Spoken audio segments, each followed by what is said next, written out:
Bretagne, un établissement bancaire que les clients choisissent donc avant tout par choix religieux. C'est le dossier de la rédaction. À Londres, le reportage de nos envoyés spéciaux, Magali Forestier et Salah Agrabi.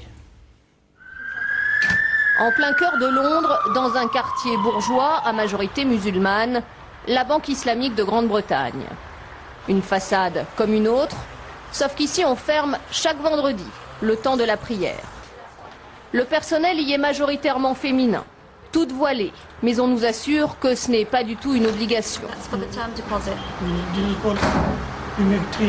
Compte courant ou d'épargne, crédit immobilier, on propose aux clients les produits classiques.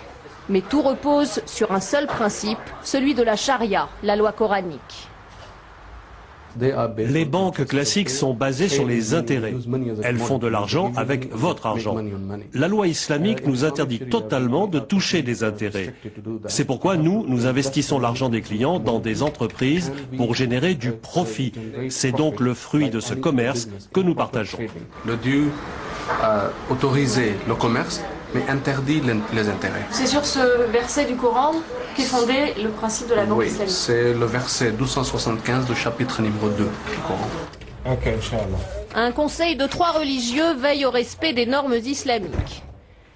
Il est interdit d'investir dans le tabac ou l'alcool ou dans des entreprises liées à la pornographie ou l'armement. La plupart des services sont gratuits, comme par exemple la carte de paiement. La banque islamique ne fait pas les cartes de crédit, parce qu'une carte de crédit conventionnelle, ça serait interdit à cause des intérêts. Alors nous offrons à notre clientèle cette carte de débit. On n'a pas le droit d'être à découvert? Non. Parce que ça génère des intérêts? Tout à fait. Une banque dont les principes éthiques attirent aussi des non-musulmans. Ce marché intéresse de plus en plus les grandes banques conventionnelles. Certaines ont déjà ouvert des départements islamiques, mais aucune n'a souhaité nous en parler. D'après les experts de la Banque islamique, dans 10 ans, plus de la moitié des musulmans de la planète confieront leur argent à ce genre de banque. Un choix qui paraît bien plus idéologique que commercial.